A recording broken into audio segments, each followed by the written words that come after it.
अच्छा, संविधान कैसे बदला जाता है जनता को ना पता है ना उसको रुचि है।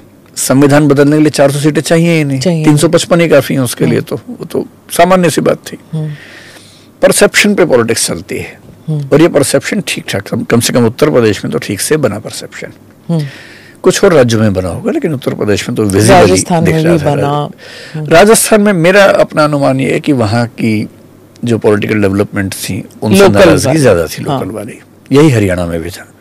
संविधान बदल देंगे वाली फीलिंग उत्तर प्रदेश में मेरे ख्याल से ज्यादा रही, और बिहार में नहीं थी। बिहार में दरअसल वो चीजें इस तरह से मिक्स थी कि आरक्षण वहां पे तो बहुत इंपॉर्टेंट होता है। हाँ, लेकिन मतलब लोगों को ये भरोसा है कि नीतीश कुमार है तो आरक्षण पे तो हमला नहीं ही होगा, और यदि सेंटर के साथ कनेक्टेड है तो सेंटर के फंड्स भी मिल जाएंगे, तो मेरे ख्याल से ये भरोसा वहां पर काम कर रहा था। अच्छा, उत्तर प्रदेश में वो भरोसा इस बार उतना काम नहीं कर रहा था। और अगर आप थोड़ा सा वहाँ की डेमोग्राफी को देखें तो बात समझ में आए। जैसे अयोध्या को लेकर लोग कहते हैं कि ऐसा कैसे हो गया, मंदिर बना वहाँ ऐसा, हालांकि फैजाबाद हाँ, सीट तो फैजाबाद है, हाँ। उसमें से 5 में से 1 हिस्सा अयोध्या का है, सीट तो फैजाबाद है। फैजाबाद के आसपास की लगभग सभी सीटें समाजवादी पार्टी ने जीती हैं, तो ये मामला किसी एक सीट का है नहीं आमतौर पर, चाहे वो बस्ती की तरफ जाए या और 1-2 सीटें जो वहां पर आसपास है, अम्बेडकर नगर वगैरह, वो भी बीजेपी हारी ही है। अब वहां का डेमोग्राफिक अगर इंडेक्स देखें, अगर मैं ठीक याद कर पा रहा हूँ, वहां ओबीसी 22% है, दलित 21% है, मुस्लिम 18% है, तीनों मिला के 61% हो जाते हैं, 60 के आसपास है। ओबीसी वोट्स समाजवादी पार्टी के हैं ही, माना जाता है कि मिलेंगे।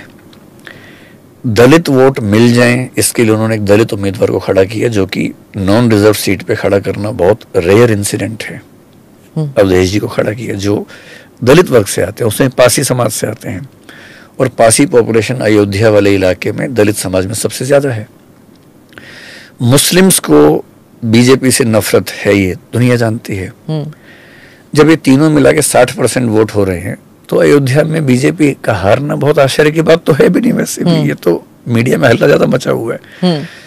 2014 और 2019 में अगर आप वोट्स का परसेंटेज देखें, अयोध्या में पिछले 3 इलेक्शन से 48% वोट विनिंग कैंडिडेट को मिल रहे हैं, हर बार 48% मिलते हैं। पिछले 2 इलेक्शंस में आपको बड़ा आश्चर्य होगा, अगर आप कांग्रेस, एसपी, बीएसपी के वोट जोड़ लें, 19 में तो बीएसपी, एसपी साथ थे, तब कांग्रेस और एसपी के जोड़ लें, तो बीजेपी के उम्मीदवार लल्लू सिंह दोनों बार केवल 12-13 हजार वोट से जीते थे। वोट उनके थे 4-5 लाख के बीच में रहते थे, पर विनिंग जो गैप था वो 12 हजार का था। इस बार क्या हुआ, बीएसपी का जो वोट बैंक है दलित, जैसे ही अवधेश प्रसाद एसपी के उम्मीदवार हुए, स्थापित आदमी है, पुराने आदमी हैं, तो दलित लोगों को लगा कि हमारा तो उम्मीदवार खड़ा ही हुआ है। इधर बीएसपी थोड़ी कमजोर भी हो गई थी। 2014 में बीएसपी के लगभग 1.5 लाख वोट थे, 1,40,000 के आसपास। इस बार वो वोट 45,000 रह गए। तो मेरी सिंपल कैलकुलेशन ये है कि वो 1 लाख वोट बीएसपी वाले शिफ्ट हुए एसपी की तरफ।